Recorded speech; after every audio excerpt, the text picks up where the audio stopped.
भारत एक विविधताओं का देश है। यहाँ धर्म, रंग, परंपराएं सभी को संविधान के रूप में एक समान सम्मान मिला है। संविधान निर्माताओं ने किसी भी वर्ग, धर्म, रंग, परंपराओं के व्यक्ति को नुकसान नहीं पहुँचाया है, ऐसा भंते सुमित रत्न का कहना है। नमस्कार दोस्तों, मैं विजय विद्रोही, आप देख रहे हैं 85 तक। भंते सुमित रत्न ने लखनऊ के प्रेस क्लब में यूसीसी को लेकर के प्रेस वार्ता किया है। आइए सुनाते हैं उन्होंने और क्या कुछ कहा है।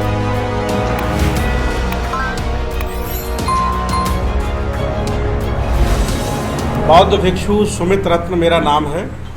मैं श्रमण संस्कृति राष्ट्रीय जो संघ है हमारा बौद्धों का, उसका मैं राष्ट्रीय अध्यक्ष हूँ। ये प्रेस वार्ता लगभग सभी बौद्धों की अनुमंशा के अनुसार हो रही है।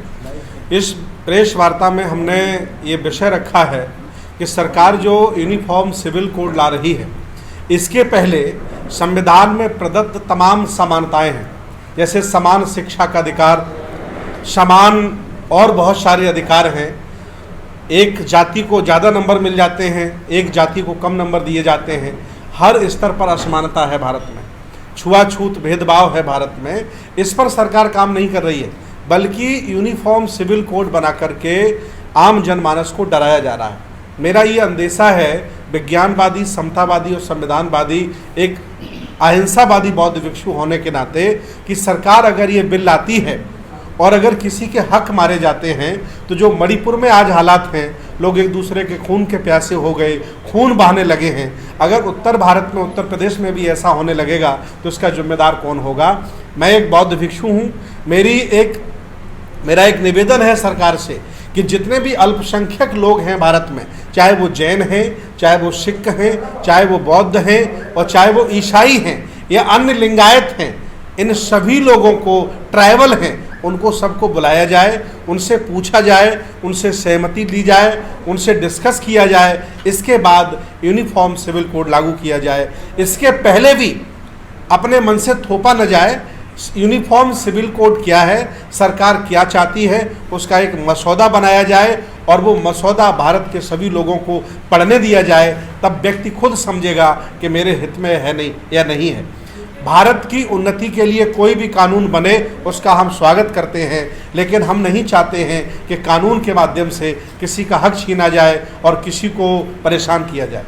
मैं आपके चैनल के माध्यम से संदेश देना चाहता हूं कि सरकार, ये देश अलग अलग रंगों का है, विविधताओं का देश है, अलग अलग धर्मों का देश है, इसीलिए इसे सेकुलर भारत कहा जाता है। आप अपनी संस्कृति, आप अपनी सभ्यता, आप अपना ज्ञान ज़बरदस्ती भारत के लोगों पर नहीं थोप सकते हैं, बिना उनकी इजाज़त, उनकी अनुमंशा के, बिना सहमति के आप नहीं कर सकते हैं। हालांकि संविधान में तमाम चीज़ें हैं जिनको भारत सरकार पूरा नहीं करना चाह रही है, लेकिन नया बिजुगा बना करके आम जनमानस को डराया जा रहा है। मैं इसके खिलाफ हूँ। जब तक आम सहमति ना बने, परामर्श न लिया जाए, तब तक यूनिफॉर्म सिविल कोड रोक दिया जाए, मेरी ये मांग है। अगर यूसीसी अगर लागू होता है तो इस पर जो है क्या प्रभाव पड़ेगा, क्यों जो है इसका विरोध किया जा रहा है? देखिए, 20% मुसलमान प्रभावित हो रहा है, 23%, 24% शेड्यूल कास्ट प्रभावित हो रहा है। सिख, जैन, बौद्ध, इनकी संख्या 12-15% है, उनको वो प्रभावित हो रहे हैं। इसके साथ साथ और बहुत सारे लोग हैं जो वनवासी लोग, वो प्रभावित हो रहे हैं, क्योंकि उनकी मान्यताएं, उनके कानून, उनकी परंपराएं अलग हैं। ये लोग एक डंडे से सबको हाँकना चाहते हैं। ऐसा करना भारत आदमी की निजता के खिलाफ है, संविधान के खिलाफ है। सरकार को इस पर पुनः विचार करना चाहिए। संविधान भी समता की बात करता है, समानता की बात करता है, तो यूसीसी भी तो वही कर रहा है, समान कानून की बात कर रहा है। देखिए, संविधान की अगर ये बात मान लेते और संविधान को पूर्णतः लागू कर देते तो यूसीसी की ज़रूरत ही नहीं पड़ती। संविधान में भी ये लिखा है अनुच्छेद में कि अगर ज़रूरत पड़े तो आप समान नागरिक संहिता बिल ला सकते हैं, ये कानून बना सकते हैं, लेकिन संविधान को फुलफिल पालन नहीं किया जा रहा है। ये डराने के लिए, एक बहुत बड़े समाज को, बहुसंख्यक समाज को डराने के लिए, उनमें भय व्याप्त करने के लिए सेम लायक सीए एनआरसी की तरह ये किया जा रहा है। हम चाहते हैं कि सरकार बिना परामर्श के ऐसा ना करे। चर्चा की जानी चाहिए। हाँ, चर्चा, बिना चर्चा के नहीं। बंदे जी, अभी आपने जो है मणिपुर की घटना का भी जिक्र किया, तो मणिपुर की घटना को लेकर के जैसे कि कल शहादत दिवस मनाया गया फूलन देवी का, लोग फूलन देवी को भी याद कर रहे हैं। मणिक की घटना को और फूलन देवी की घटना को लेकर क्यों जोड़ रहे हैं लोग, इसके कुछ बारे में बताइए। देखिए, किसी भी तरह की हिंसा, चाहे वो प्रायोजित हो, चाहे मतलब अक्षमात हो, किसी भी तरह की हिंसा के हम खिलाफ हैं। लेकिन जो निहत्थे लोगों पर वार किया जा रहा है, हक अधिकारों को छीन करके उनके साथ अन्याय किया जा रहा है, उनकी हत्याएं की जा रही हैं, ये देश भारत पर बहुत बड़ा कलंक है। आज ऐसा नहीं है कि आज नहीं कल नेट चलेगा, पूरी दुनिया देखेगी, अमेरिका, जर्मनी, ऑस्ट्रेलिया, फ्रांस, पूरी दुनिया देखेगी, तो जो भारत की छवि कितनी खराब होगी कि जहाँ लोगों को मार दिया जा रहा है। कितना बड़ा धर्म ईसाई धर्म है, कितने लोग दुनिया में रहते हैं, उनको टारगेट करके आपको मार दे रहे हैं इसलिए कि वो वनवासी हैं। ये बहुत अन्याय की बात है, इसका हम विरोध करते हैं। अभी चंद्रशेखर आज़ाद पे जब हमला हुआ था तो उन्होंने 21 जुलाई को जो है एक प्रदर्शन किया था जी, तो उसमें आप गए थे नहीं गए? हम नहीं गए, हमारी विचारधारा के बहुत सारे लोग गए, हम दूसरे कार्यक्रम में बिजी थे। लेकिन हम नहीं चाहते हैं कि किसी भी व्यक्ति पर हमला हो, वो व्यक्ति कोई भी हो सकता है। जब हमारा धर्म कहता है सबका मंगल हो, तो हम किसी पर हमले के खिलाफ हैं, और ये अगर ऐसा होता तो इस संविधान के खिलाफ है।